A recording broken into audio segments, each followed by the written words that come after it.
நீங்கள் அழைத்த உடனே சாய்ப்பா வந்தாச்சு. அவர் உங்ககிட்ட எங்கே இருக்காருன்றத தெரிஞ்சுக்காம நீங்கள் தேடிக்கிட்டே இருக்கீங்க. அவர் எந்த இடத்துல இருக்காரு, அதை நீங்கள் எப்படி உணர முடியும், அதை உணர்ந்தால் வாழ்க்கையில் உங்களுக்கு என்ன நடக்கும் அப்படின்றத பற்றியும், நீங்கள் எத்தனையோ கோயிலுக்கு போயிருக்கலாம், பூஜைகள் பண்ணியிருக்கலாம், ஆனால் பிரச்சனைகள் நிச்சயமாக தேர்ந்திருக்காது. ஆனால் இந்த முறையில் உங்களோட பிரார்த்தனை இருந்துச்சுன்னா மட்டும்தான் நீங்கள் எந்த கோயிலுக்கு போகாமல் எந்த பூஜைகளும் செய்யாமலே உங்கள் பிரச்சனைகள் தீரும். ஸோ பிரச்சனைகள் பிரார்த்தனைகள் மூலமாக எப்படி தீருன்றதை பற்றியும், அதற்கு உங்கள் மனநிலை எப்படி நீங்கள் தயார் செய்யணுன்றதை பொறுத்தும் உங்களோட பிரார்த்தனை நிச்சயமாக பலனளிக்கும். அடுத்தது, இந்த 3 விதமான விஷயங்கள் உங்கள் வாழ்க்கையில் இருந்துச்சுன்னா வாழ்க்கையில் என்றைக்கும் நம்ம தேறுவது அப்படின்றது கடினம்.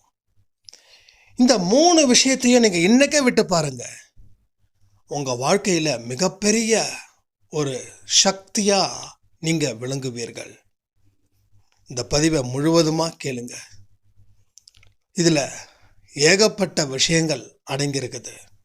சாய்ராம்.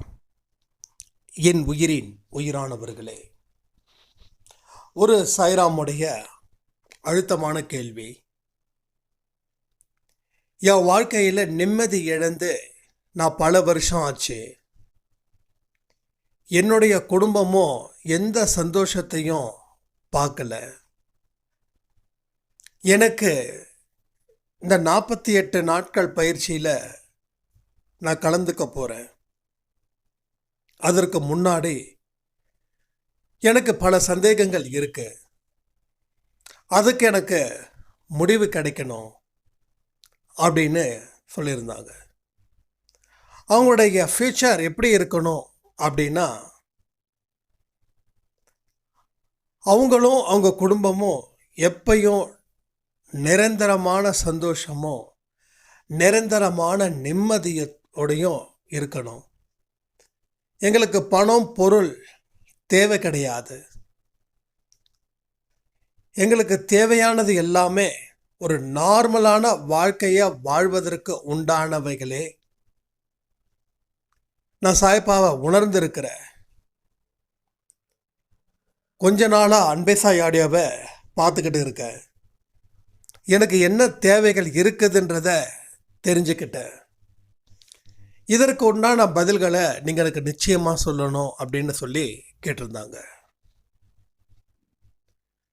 ஒரு மனுஷன் சிக்கல் இல்லாமல் நிரந்தரமாக சந்தோஷமாக இருக்க முடியுமா?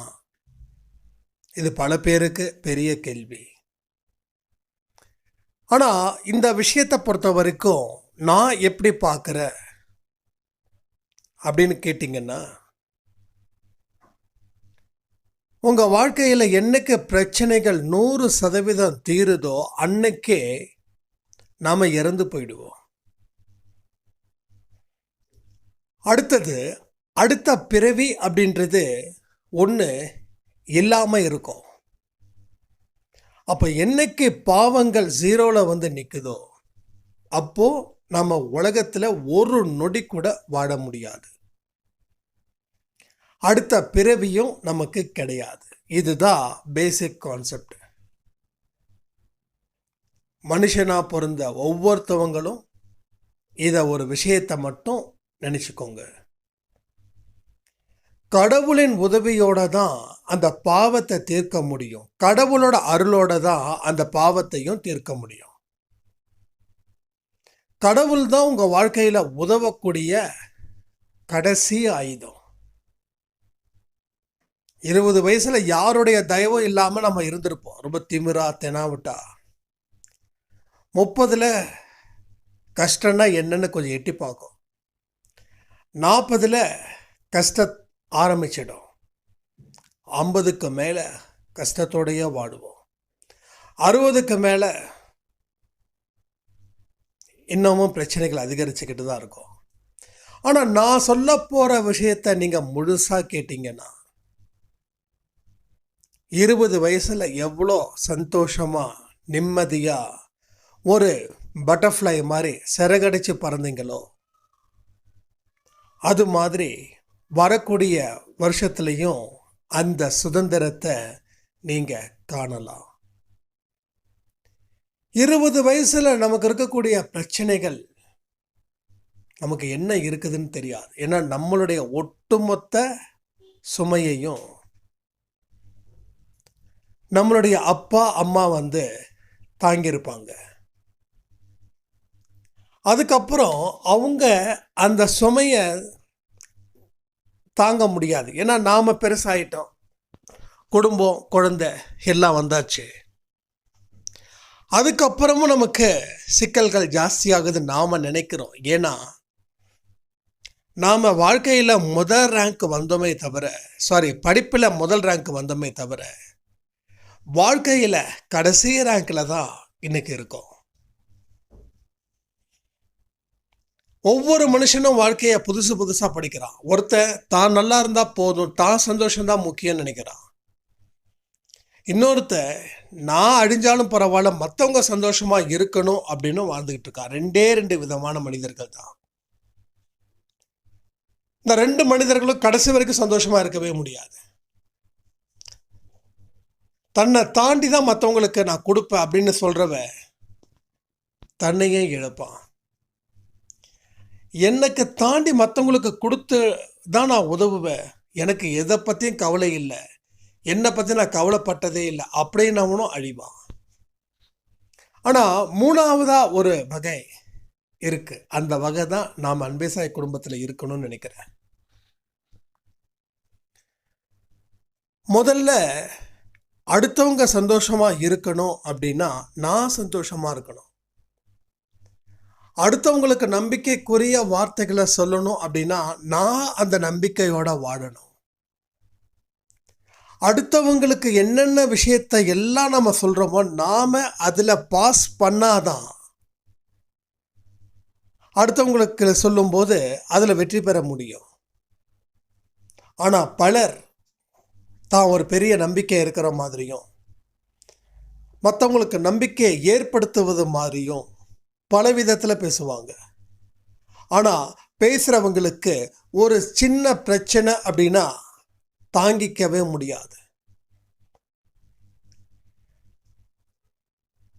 அப்போ நம்ம வாழ்க்கையில் ஒரு பொருளை வாங்குகிறோம், ஒரு பொருளை விற்கிறோம் அப்படின்னா அந்த பொருளுடைய ஒட்டுமொத்த அறிவையும் நம்ம பெற்றால் மட்டுமே அந்த பொருளை விற்க முடியும். அப்போ அந்த பொருளை பயன்படுத்தினா தான் தெரியும். அப்போ நம்ம அறிவையும் நம்ம நம்பிக்கையும் நம்ம சந்தோஷத்தையும் முழுக்க நாம் அனுபவிச்சாதான் அதில் இருந்து நீங்கள் மற்றவங்களுக்கு நிறையா வார்த்தைகளை சொல்ல முடியும். அடுத்தது 2வது, என் வாழ்க்கையில் சிக்கலே இருக்கக்கூடாது. நான் ஒரு வார்த்தை சொல்கிறேன், சிக்கல்கள் கண்டிப்பாக இருக்கும், பிரச்சனைகள் கண்டிப்பாக வரும். நான் வராதுன்னு சொல்லவே மாட்டேன். எந்த ஒரு ஆடியோவிலையும் நான் இது வரைக்கும் சொன்னதே இல்லை. அது வரும். நமக்கு உடம்பு இருக்கு, உயிர் இருக்கு. ஸோ அப்பப்போ தலைவலியும் சளியும் காய்ச்சலும் கால்வலி கைவலி வந்துக்கிட்டு தானே இருக்கு, வராமல் இருக்குதா? அப்போ ஏதோ ஒரு வழி உயிர் இருந்துச்சுன்னா வந்துக்கிட்டு தான் இருக்கு. நான் என்னோட ஹாஸ்பிட்டலுக்கு போனேன், செக்கப் பண்ண எல்லாம் பர்ஃபெக்ட்னு சொல்லிட்டாங்க, இனி எனக்கு சாகிற வரைக்கும் நோய் வராதுன்னு யாராவது சொல்ல முடியுமா? சொல்ல முடியாது. அதே போல தான் வாழ்க்கையில் சிக்கல்கள் பிரச்சனைகள் நிச்சயமாக 100க்கு 100 வரும். இப்போ வரும்ன்றதுக்காக எதுக்கு இந்த ஆடியோ அப்படின்னு நீங்கள் கேட்கலாம். வரும், வராமல் போகாது, வந்து தான் தீரும். ஆனால் அதை எதிர்கொள்ளக்கூடிய ஆற்றல் உங்களுக்கு இருந்துச்சுன்னா அது வந்தாலும் நீங்கள் பயப்பட மாட்டீங்க. ஒன்றும் இல்லை, ஒரு திருடன் உங்கள் வீட்டில் திருட போகிறான். அவன் ஒரு சுண்டு விரல் சைஸுக்கு தான் இருக்கிறான். நீங்கள் ஒரு 80 கிலோவில் இருக்கீங்க. இப்போ அவன் வரான்னு சொல்கிறான். அவன் ஒருத்தன் தான் வருவான். இப்போ நீங்கள் அவனை பார்த்து பயப்படுவீங்களா, இல்லை அவனோட வருகையை எதிர்பார்த்து காத்துக்கிட்டு இருப்பீங்களா? அப்போ அவனை பார்த்து பயப்பட மாட்டோம். Point number 1. வந்தால் 2 தட்டு தட்டி போலீஸ்கிட்ட ஒப்படைக்க போகிறன்றது 2வது. அதனால் ஆவலோடு எதிர்பார்ப்பீங்க. மவனை நீ வரல, என்னை பார்த்து நீ இப்படி சொல்லிட்டல, நீ வரல, பார்த்துக்கலாம். ஏன்னா அவனை சமாளிக்கக்கூடிய உடல் பலம், மனபலம் நம்மக்கிட்ட இருக்கு. அவனுக்கு உடல் பலம் இல்லை. புரியுதா உங்களுக்கு? அப்போது அவனை பார்த்து நம்ம பயப்பட வேண்டிய அவசியமே இல்லை. அவன் வந்தானா மாட்டிடுவான். அவனை எங்கே பிடிச்சி கொடுக்கணுமோ அங்கே பிடிச்சி கொடுத்துடலாம். அப்போது வாழ்க்கையில் சிக்கல்களும் பிரச்சனைகளும் வரக்கூடாதுன்னு நினச்சாவே அது பெரிய ஏமாற்றத்தை நாம் சந்திப்போம். அதை வந்தாலும் அதை அடக்க வேண்டிய சக்தி எனக்குள்ள கடவுள் கொடுத்துருக்காரு அப்படின்னு நினைக்கும்போது அதை நம்ம ஈஸியாக எதிர்கொண்டு அதை ஜெயிச்சிடுவோம். அதனால் சிக்கல்களும் பிரச்சனைகளும் வரும். அப்போ இதை எப்படி எதிர்கொள்கிறது? ஒரு மனுஷனா நான் சொன்ன மாதிரி உடல் பலத்தை பெருக்கி அவனை அட்டாக் பண்ணலாம். ஆனால் மனுஷனுடைய மனசில் இருக்கக்கூடிய பிரச்சனையை எதை வச்சு பலப்படுத்துறதுன்னா, ஒவ்வொரு மனுஷனுக்குள்ளேயும் ஆன்மா. இந்த ஆன்மாவை பற்றி சில பேர் அதெல்லாம் வெறும் கட்டுக்கதை அப்படின்னு சொல்லக்கூடிய நகர்வுகள் ஜாஸ்தி இருக்கு. கடவுளை நம்புறவங்க கூட இந்த ஆன்மா ஒன்று இருக்குதுன்னா என்னமோ இருக்குதுன்னு சொல்கிறாங்கப்பா அப்படின்ற ஒரு வார்த்தையோடு முடிச்சிடுறாங்க. அதுக்கு இருக்கக்கூடிய அந்த இம்பார்ட்டனை நீங்கள் கொடுத்துட்டீங்கன்னா தான் அது மேலே ஒரு தனிப்பட்ட முறையில் ஒரு கவனம் இருக்கும். அந்த கவனமே உங்களுக்கு இல்லாமல் இருக்கு. ஏன்னா கடவுளை 100% நம்புறவங்க கூட இந்த ஆன்மா ஒன்று இருக்குதுன்றத ஒரு 50% கூட அவங்க பிலீவ் பண்ணவே இல்லை. அப்போ அந்த ஆன்மாவை பலப்படுத்தணும். ஆன்மாவை பலப்படுத்தினா மனசில் இருக்கக்கூடிய அத்தனை எதிர்மறை எண்ணங்களும் மனசில் இருக்கக்கூடிய பலகீனங்களும் வெளியில் போகும். மனபலம் அதிகரிக்கும். ஒரு தெய்வீக நிலை உங்கள் மனசில் ஆழமாக குடியிருக்கும். ஒரு தெய்வீக நிலை எப்படிப்பட்டதுன்னா அமைதியின் மறுபக்கம். சத்தமே இல்லாத ஒரு இடத்துல நீங்கள் இருந்து பாருங்க, ஒரு ஆனந்த நிலையில் நீங்கள் இருப்பீங்க. சத்தத்தோடு இருக்கும்போது ஒரு மாதிரி இரிட்டேட்டிங்காக இருக்கும். ஆனால் சத்தமே இல்லாத ஒரு இடத்துல நிம்மதியாக இருப்பதற்கு எவ்வளோ நேரம் வேணாலும் நம்ம அந்த இடத்துல இருக்கலாம். அப்போ அந்த ஆன்மாவை சரி செய்யணும்.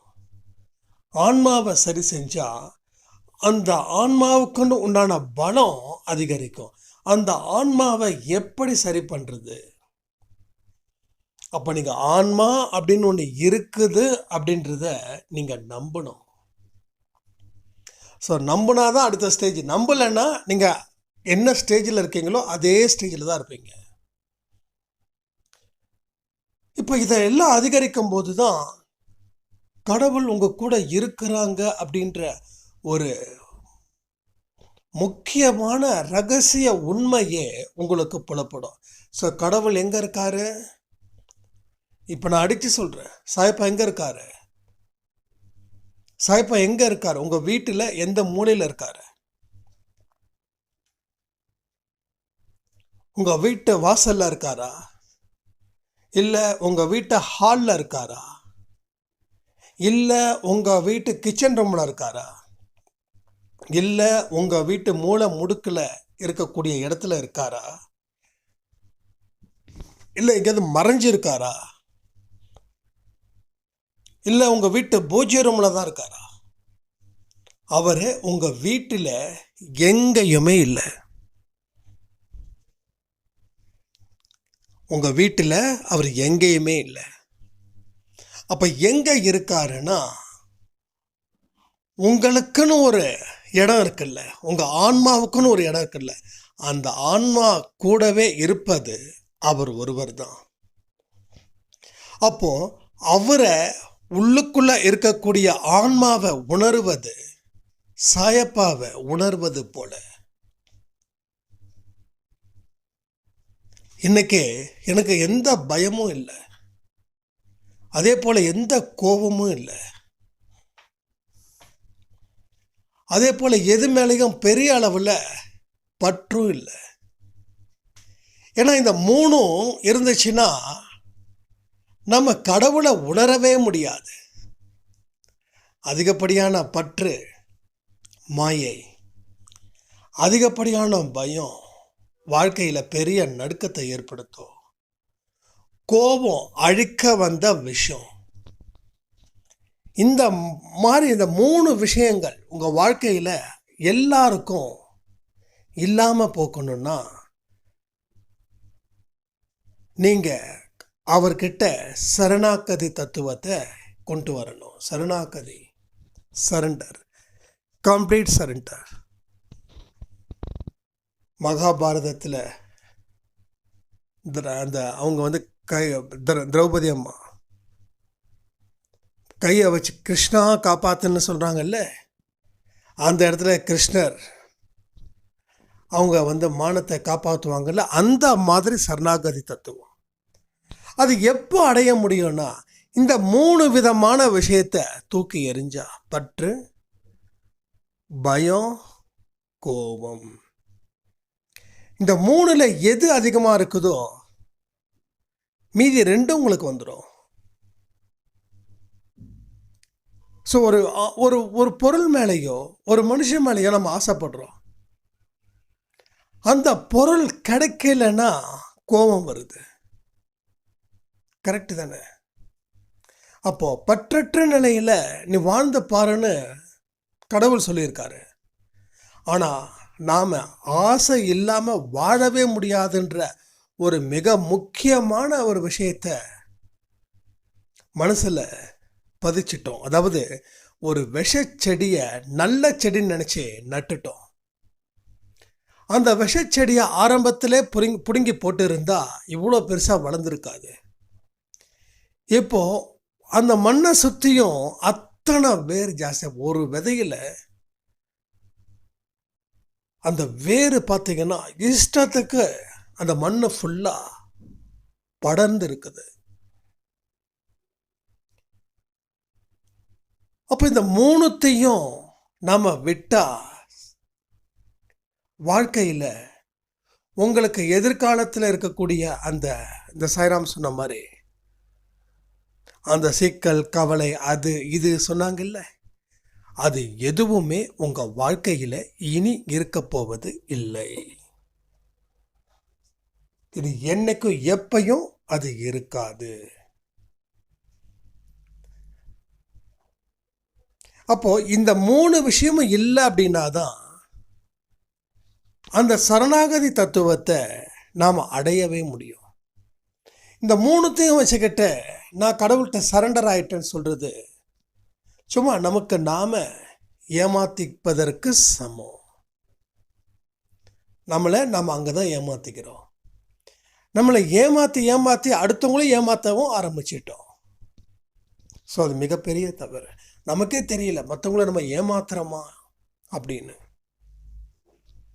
ஸோ உங்களை நீங்கள் ஏமாத்தினாலும் பாவம், மற்றவங்களை நீங்கள் ஏமாத்தினாலும் பாவம், உங்களை நீங்கள் சேதம் விளைவிச்சுக்கிட்டாலும் பாவம், மற்றவங்களுக்கு சேதம் விளைவிச்சுக்கிட்டாலும் பாவம். ஒரு சாய்ராம் சொன்னாங்க, தண்ணி அடிக்கிறதால என்ன பெரிய தப்பு? நான் தண்ணி அடிக்கிறேன், வீட்டுக்கு போய் தூங்குறேன், இது எப்படி தப்புன்னு சொல்ல முடியும்? நான் மற்றவங்களுக்கு இடைஞ்சல் செஞ்சாதானே தப்பு. மற்றவங்களை நான் தொல்லை பண்ணாதானே தப்பு. நான் மற்றவங்களுக்கு எந்த இடைஞ்சலும் கொடுக்கல. அப்போ நான் கேட்டேன், அப்போ உங்களுக்கு நீங்கள் ஏன் இவ்வளோ இடைஞ்சல் கொடுக்குறீங்க அப்படின்னா, எனக்கு நான் இடைஞ்சல் கொடுக்கறதுல என்ன தப்பு? நான் நல்லா இல்லைன்னா நான் நல்லா இல்லாமல் தான் போக போகிறேன். நான் இல்லைன்னா நான் என் ஒய்ஃபுக்கு நல்லா சம்பாதிச்சத்தை கொடுத்துருக்கேன். என் குழந்தைங்களுக்கு பிரச்சனை இல்லை. நான் இல்லைனாலும் என்னுடைய சொத்து என் குழந்தைங்களுக்கு, என் மனைவிக்கு இருக்குது அப்படின்னு. ஸோ என்னென்ன பண்ணுறாங்கன்னா, எங்கெங்கெல்லாம் தனக்கு ஒரு ஃபேவர் பாயிண்ட்டு, அதாவது தன்னை காப்பாற்றிப்பதற்கு வசதிகள் இருக்கும், அத்தனையும் அதை ஒரு மனுஷன் செயல்படுத்துகிறான். அப்போ நான் சொன்னேன், நீங்கன்றது நீங்களே உங்களை படைச்சிக்கிட்டீங்களா? நீங்கள் தான் உங்களுக்கு தலையை வச்சிங்களா? நீங்கள் தான் 2 கண்ணை வச்சுக்கிட்டீங்களா? நீங்கள் தான் 2 கையை வச்சுக்கிட்டீங்களா? நீங்கள் தான் 2 காலை வச்சுக்கிட்டீங்களா? அப்போ அதில் யார் வச்சது? இது இயற்கைனார். நீங்கள் இயற்கையை சொல்கிறத நான் தெய்வம்னு சொல்கிறேன். அப்போ நீங்களாக எதையுமே உங்கள் உடம்ப ஆர்கனைஸ் பண்ணலை. அப்படி நீங்களாக ஆர்கனைஸ் பண்ணியிருந்தீங்கன்னா நீங்கள் என்ன வேணாலும் பண்ணிக்கோங்க. ஆனால் நீங்கள் பண்ணலை.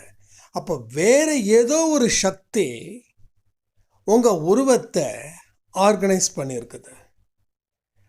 அப்போ உங்களுக்கும் உங்கள் உடம்புக்கும் எந்த சம்பந்தமும் இல்லை. அப்போ நீங்கள் உங்கள் உடம்பை சேதம் விளைவிச்சிங்கன்னா அதை உருவாக்குனது அந்த இயற்கை. அப்போ அந்த இயற்கைக்கு எதிராக நீங்கள் செயல்படுறீங்க அப்படின்னு சொன்ன உடனே அடுத்த 1 மாதம் கழித்து எனக்கு ஃபோன் பண்ணி, நீங்கள் சொன்னது 100க்கு 100 உண்மை. என்ன நான் சேதப்படுத்திப்பதற்கு எனக்கு எந்த தகுதியும் இல்லைன்னு நான் புரிஞ்சுக்கிட்டேன். அதனால் தண்ணி அடிக்கிறத நான் நிறுத்திட்டேன். ஆனால் தண்ணி அடிக்கிறத நிறுத்துறவனே கை காலெலாம் நடுங்க ஆரம்பிச்சிடுச்சு. டாக்டர்கிட்ட போனதுக்கு டாக்டர் சொன்னாங்க, உடனே சட்டுன்னு நிறுத்தினா வேறு சைடு எஃபெக்ட்ஸ் வரும், அதனால் இவ்வளோ தான் குடிக்கணும் அப்படின்னு சொல்லி குடிக்க சொல்லியிருக்காங்க. என்னைக்கு இந்த உண்மை நிலை எனக்கு வந்ததோ அன்னைக்கு இந்த தண்ணி அடிக்கும்போது ஒரு மருந்து சாப்பிட்டா எப்படி கசப்பு இருக்குமோ அந்த கசப்பு தான் எனக்கு தெரியுது அப்படின்னா ரொம்ப எவ்வளோ சந்தோஷமாக இருந்தது தெரியுமா அந்த டைமில் அவர் எனக்கு சொல்லும்போது. இதில் என்ன ஒரு விஷயம் புரியுதுன்னா, நீங்கள் சாயப்பாவுக்கு குழந்தையா, செல்ல குழந்தையா இருக்கீங்க. ஆனால் உண்மையிலேயே நீங்கள் மனம் திருந்தினீங்கன்னா சாயப்பா உங்களுக்கு பல வழியில் உதவிகள் செய்கிறார். வேறு வழி இல்லை, இதெல்லாம் செய்ய சொல்கிறாங்க, அதனால் நம்ம மாறி தானே ஆகணும் அப்படின்னு நினைக்கிறவங்க மனசு எங்கே இருக்குதுன்னா, எங்கே அந்த தப்பு செய்கிறோமோ அதை நம்ம மிஸ் பண்ணுறோமோ அப்படின்ற ஒரு ஃபீலிங்கில் இருந்து இந்த 48 நாட்கள் அந்த பயிற்சியில் கலந்துக்கிட்டிங்கன்னா நோ பெனிஃபிட்ஸ். என்னது பெனிஃபிட்டே கிடையாது. அப்போது உண்மையான விஷயத்தை நீங்கள் மனப்பூர்வமாக அதை ஏற்றுக்கிட்டு அதில் இருந்து உங்கள் வாழ்க்கையை மாற்றுவதற்கு உண்டான வழிகள் என்னென்னலாம் இருக்குதோ அதை நீங்கள் செஞ்சால் மட்டும்தான் கடவுளுடைய பரிபூரண ஆசீர்வாதம் உங்களுக்கு அமையும். இதை புரியாமல் நாம் பலவிதமான பூஜை முறைகளையும் விரத முறைகளையும் செஞ்சுக்கிட்டு இருக்கோம். விரதம் இருக்கும்போது கூட சில பேர் என்ன பண்ணுவாங்க, அப்படியே வாக்கிங் போகும்போதோ இல்லை எங்கே போகும்போதோ எங்கேயாவது ஒரு சிக்கன் இல்லை ஒரு வெஜிடபிள் பிரியாணி இல்லை ஏதாவது மசாலா கலந்த மாதிரி அதில் நூடுல்ஸ் ஏதாவது வாசனை வந்துச்சுன்னா, வாசனை வந்தால் அதை இருந்துட்டு போகுது. ஆனால் இந்த விரதம் முடித்த உடனே இந்த நூடுல்ஸை தான் நம்ம ப்ரிப்பேர் பண்ணி சாப்பிடணும் அப்படின்னு நினச்சிட்டாவே உங்கள் விரதம் அங்கே போயிடுச்சு. புரியுதா உங்களுக்கு? அப்போது நம்மளோட மன முதிர்ச்சி அப்படின்றது ஒன்று இருந்துச்சுன்னா தான் எல்லாத்தையும் சரி பண்ண முடியும். அந்த மனசில் முதிர்ச்சி ஏற்படலைன்னா 5 நாள் இதை செய்வீங்க, 5 நாள் வேறு ஒன்று செய்வீங்க. அதாவது 5 நாள் கடவுளுக்கு பிடிச்ச மாதிரி செய்வீங்க, 5 நாள் கடவுளுக்கு பிடிக்காததை செய்வீங்க. கடவுளுக்கு ஏன் பிடிக்காததை செய்கிறீங்கன்னா அது உங்களுக்கு பிடிச்சதால. கடவுளுக்கு பிடிச்சதை ஏன் செய்ய முடியலன்னா அது உங்களுக்கு பிடிக்காததால. ஆனாலும் உங்கள் வாழ்க்கை நல்லா இருக்கணும் அப்படின்றதுக்காக வேண்டா வெறுப்பா செய்யக்கூடிய எந்த விதமான பூஜை முறைகளும் உங்கள் வாழ்க்கையில் ஒரு துளி கூட வெற்றி பெறவே முடியாது. இதை புரிஞ்சு உங்கள் வாழ்க்கையை வாழ்ந்து பாருங்க. எல்லாமே உங்களுக்கு நல்லது நடக்குன்னு சொல்லி இந்த ஆடியோவை நான் முடிக்கிறேன். ஜெய் சாய்ராம்.